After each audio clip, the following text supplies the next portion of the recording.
السلام علیکم ورحمۃ اللہ وبرکاتہ۔ محترم سامعین و ناظرین کرام، آج میرا موضوع ہے نبی کی طاعت و اتباع امت کا فریضہ اولین ہے۔ اللہ تعالیٰ نے انسان کی ہدایت و رہنمائی کے لیے جہاں اپنی کتاب نازل فرمائی، وہیں اس کی تشریح و توضیح بھی فرمائی اور اس کا عملی نمونہ پیش کرنے کے لیے اپنے پیغمبروں اور رسولوں کو بھیجا۔ انبیاء کی حیثیت مرضیات خداوندی کے ترجمان کی ہے اور ان کا حق ہے کہ ان کی طاعت و فرما برداری اور اتباع و پیروی کی جائے۔ رسول صلی اللہ علیہ وسلم کی نسبت سے امت کی بنیادی ذمہ داری ہے۔ رسول بھیجے ہی اس لیے جاتے ہیں کہ ان کی اطاعت کی جائے۔ رسول اللہ صلی اللہ علیہ وسلم کے بارے میں قرآن مجید نے صاف طور پر کہا ہے کہ آپ صلی اللہ علیہ وسلم کی ذات گرامی اہل ایمان کے لیے سراپا نمونہ ہے۔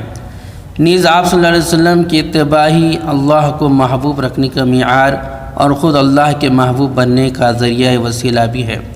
رسول اللہ صلی اللہ علیہ وسلم کی اتباع و پیروی کی اہمیت کا اندازہ اس سے کیا جا سکتا ہے کہ آپ صلی اللہ علیہ وسلم نے ارشاد فرمایا، اگر آج حضرت موسیٰ علیہ السلام زندہ ہوتے تو ان کو بھی ہماری اتباع سے چارہ نہ ہوتا۔ آپ صلی اللہ علیہ وسلم کی اطاعت و نافرمانی ہی جنت میں داخل ہونے سے اور اس سے محروم ہونے کی بنیاد ہے۔ چنانچہ حضرت ابو ہریرہ رضی اللہ تعالیٰ عنہ سے روایت ہے کہ آپ صلی اللہ علیہ وسلم نے فرمایا، میری پوری امت جنت میں داخل ہوگی سوائے انکار کرنے والوں کے۔ لوگوں نے عرض کیا، انکار کرنے والے کون ہیں؟ آپ صلی اللہ علیہ وسلم نے ارشاد فرمایا، جس نے میری اطاعت کی وہ جنت میں داخل ہوا اور جس نے نافرمانی کی اس نے انکار کیا۔ کیونکہ آپ صلی اللہ علیہ وسلم کی طاعت دراصل اللہ تعالیٰ کی طاعت ہے اور آپ صلی اللہ علیہ وسلم کی نافرمانی خود اللہ تعالیٰ کی نافرمانی ہے۔ رسول اللہ صلی اللہ علیہ وسلم نے اپنا ایک خواب ذکر کرتے ہوئے اس کی تعبیر فرمائی اور اس تعبیر میں واضح طور پر بتایا کہ آپ صلی اللہ علیہ وسلم کی اطاعت اللہ کی اطاعت اور آپ صلی اللہ علیہ وسلم کی نافرمانی اللہ کی نافرمانی ہے۔ اتباع نبی صلی اللہ علیہ وسلم کا ایک پہلو فکر اعتبار سے حدیث کو حجت و دلیل تسلیم کرنا، قرآن کو ہدایت کے لیے کافی سمجھنا اور اتباع قرآن کے نام پر حدیث کا انکار کر جانا نہایت ہی سنگین قسم کی گمراہی ہے۔ حضرت ابو رافع رضی اللہ تعالیٰ عنہ سے روایت ہے، رسول اللہ صلی اللہ علیہ وسلم نے ارشاد فرمایا، ایسا نہ ہو کہ میں تم میں سے کسی کو اپنی مسحری پر ٹیک لیا ہوا پاؤں کہ جب اس کے پاس میرا کوئی حکم یا میری کوئی ممانعت آئے تو کہے کہ مجھے یہ نہیں معلوم، ہم تو اس کی پیروی کرتے ہیں جو کتاب اللہ میں ہے۔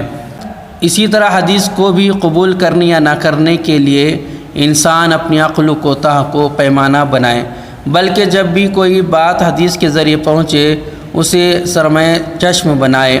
اسی حقیقت کی طرف اشارہ کرنے کے لیے حضرت سیدنا حضرت علی رضی اللہ تعالیٰ عنہ نے فرمایا کہ دین کی بنیاد رائے پر ہوتی تو موزے کے نیچے کا حصہ مسح قابل ترجیح ہوتا بمقابلے اوپر کا حصے کے، لیکن یعنی اگر دین کی بنیاد اپنی رائے پر ہوتی، خود کی رائے پر ہوتی تو موضوع کے نیچے کا حصہ بھی مسح کرنے کے قابل ہوتا اور اس کو ترجیح جاتا اس بمقابلہ اس کے اوپر کے حصہ کے، لیکن رسول اللہ صلی اللہ علیہ وسلم کو موضوع کے اوپری حصے پر مسح کرتے ہوئے دیکھا ہے، کیونکہ انسان کا علم اور اس کی عقل کوتا ہے اور رسول اللہ صلی اللہ علیہ وسلم کا علم ماخوذ اور سرچشمہ علم الہی ہے جس میں نقص اور کوتاہی کا کوئی امکان نہیں۔ اتباع نبی صلی اللہ علیہ وسلم کا ایک پہلو یہ ہے کہ زندگی کے تمام مسائل میں رسول اللہ صلی اللہ علیہ وسلم کی طور و طریق کے مطابق عمل کیا جائے۔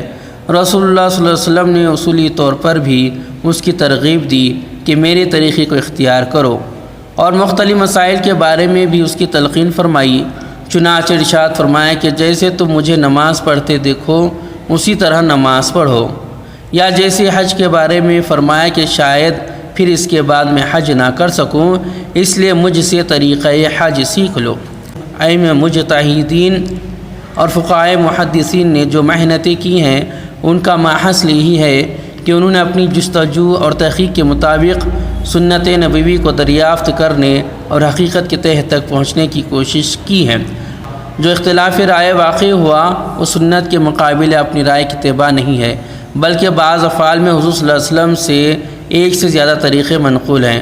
فقہا نے اپنے ذوق و تحقیق کے مطابق ان میں سے کسی ایک طریقے کو اختیار کیا ہے، اس لیے اختلاف بھی اتباع سنت کے دائرے میں ہے نہ کہ اس سے باہر۔ اتباع سنت کا دوسرا پہلو یہ ہے کہ معاملات و اخلاق اور زندگی کے دوسرے مسائل میں بھی رسول اللہ صلی اللہ علیہ وسلم کے طریقے کو اختیار کیا جائے۔ صحابہ کے جذب اتباع کا حال یہ تھا کہ آپ صلی اللہ علیہ وسلم اگر کوئی فعل طبعی طور پر ثابت ہوتا تو اس کی بھی اتباع کرنے کی کوشش کرتے۔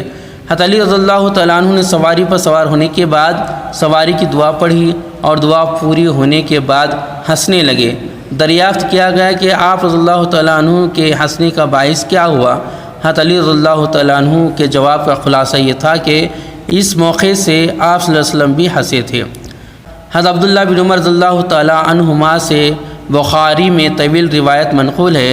اس کا حاصل یہ ہے کہ مدینہ منورہ سے مکہ مکرمہ جاتے ہوئے ان تمام مقامات سے اتر کر نماز ادا کرتے تھے جہاں رسول اللہ صلی اللہ علیہ وسلم نے دوران سفر نماز ادا فرمائی تھی۔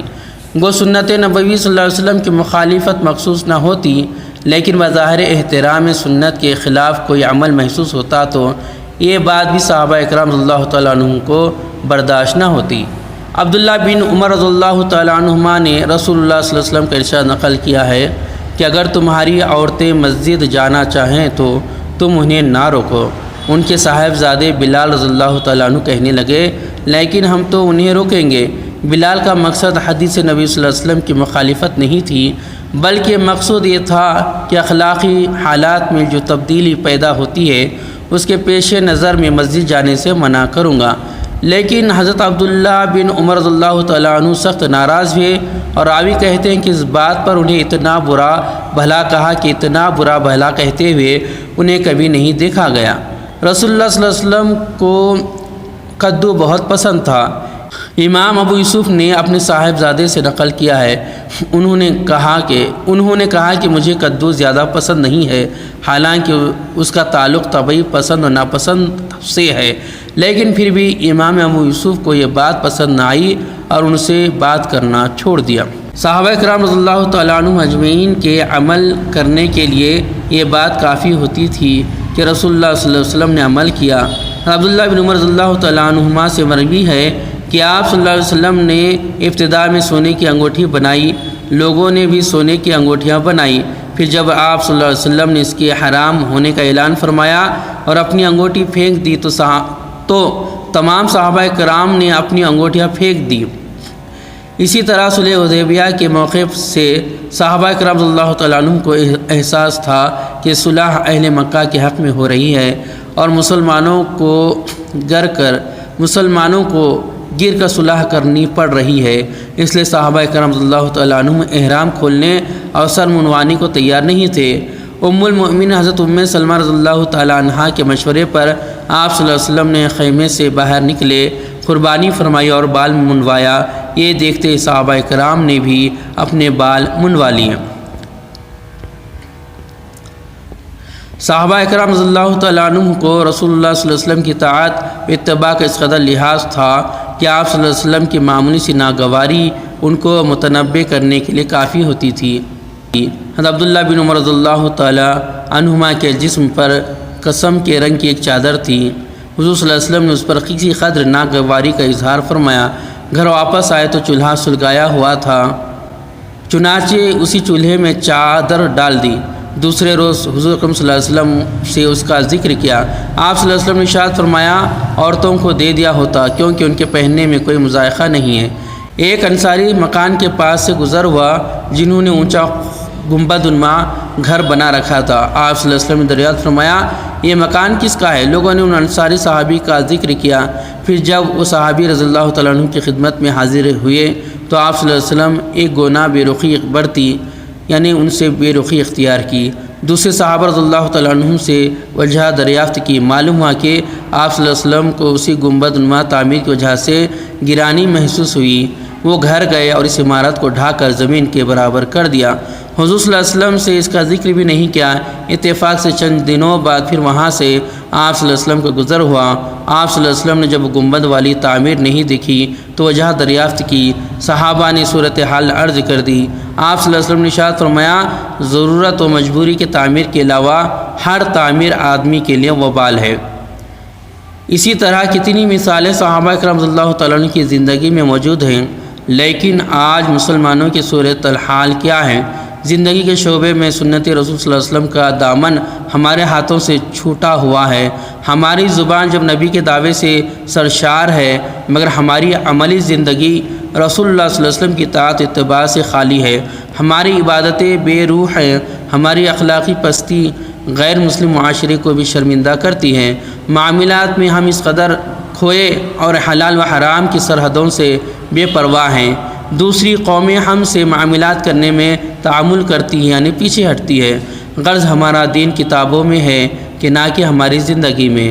قول و فعل کا یہی تضاد دوسری قوموں کے دامن اسلام آنے سے رکاوٹ بنا ہوا ہے۔